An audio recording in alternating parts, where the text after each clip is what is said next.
Dear student, আজকে আমরা আলোচনা করব ক্লাস 8 এর ইংলিশ বইয়ের unit 2 lesson 5 a little plant. তো দেখো এখানে কিওয়ার্ডস দেওয়া আছে দুইটা। বেরি, প্রাউড। বেরি অর্থ হচ্ছে মাটিতে পুঁতা বা কবর দেওয়ার মতো আর কি। আর প্রাউড অর্থ হচ্ছে অঙ্কুরিত হওয়া। অঙ্কুরিত হওয়া, যে কোনো বীজ থেকে যেন চারা হয় সেটা। Task A, talk about the picture, then read and listen to the poem.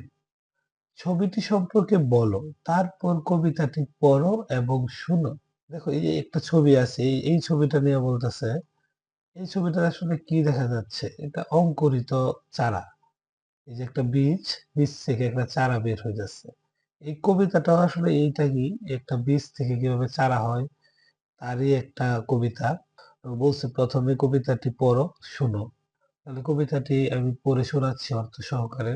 A little plant in the heart of a seed, একটি বীজের অন্তরে, buried deep, so deep, গভীরে, খুব গভীরে সমাহিত, a dear little plant, একটি প্রিয় ছোট চারা, lay fast asleep, ঘুমন্ত অবস্থায় শায়িত, wake, said the voice, জাগো, বলল একটি কণ্ঠ, of the rain drops bright, বৃষ্টির উজ্জ্বল ফোঁটার, the little plant heard, ছোট চারা গাছটি তা শুনলো, and rose to see what the wonderful outside world might be, এবং ঘুম থেকে জেগে উঠলো দেখতে কতই না সুন্দর হতে পারে বাইরের জগৎ। আসলে কবিতাটি হচ্ছে এরকম, মানে একটি বীজ সে মাটির গভীরে শুয়ে আছে, এখন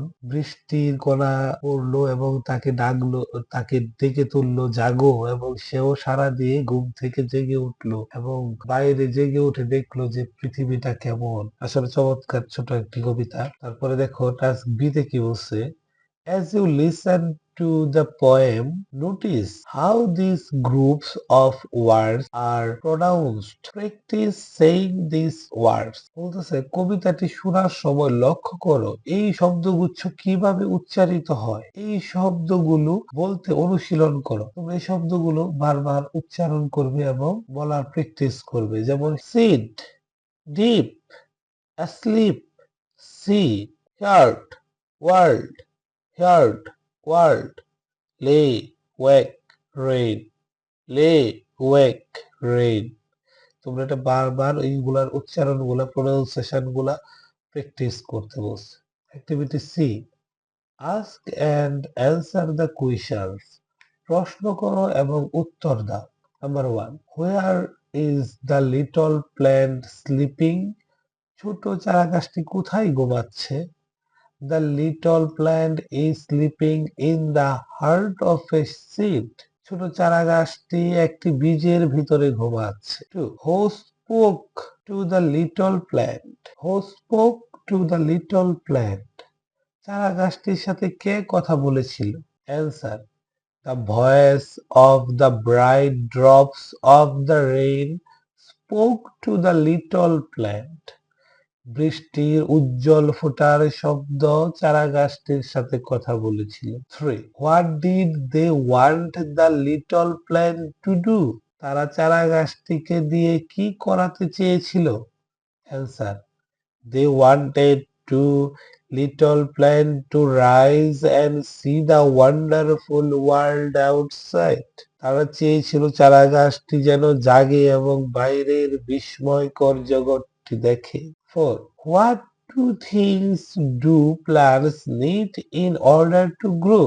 বেড়ে ওঠার জন্য চারাগাছের কোন দুটি জিনিসের প্রয়োজন হয়? Answer.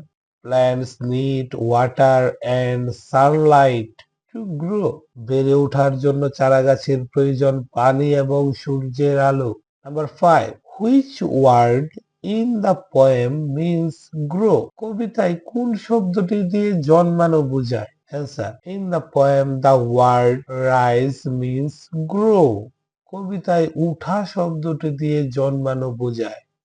প্রিয় শিক্ষার্থীরা, আশা করি এই লেসনটি তোমরা ভালোভাবে বুঝতে পেরেছ এবং এই সম্পূর্ণ ইউনিটের সবগুলা আমি ধারাবাহিকভাবে ভিডিও দিয়েছি। তোমাদের যদি কোথাও কোনো ধরনের প্রবলেম থাকে অবশ্যই আমাকে কমেন্টে জানাবে।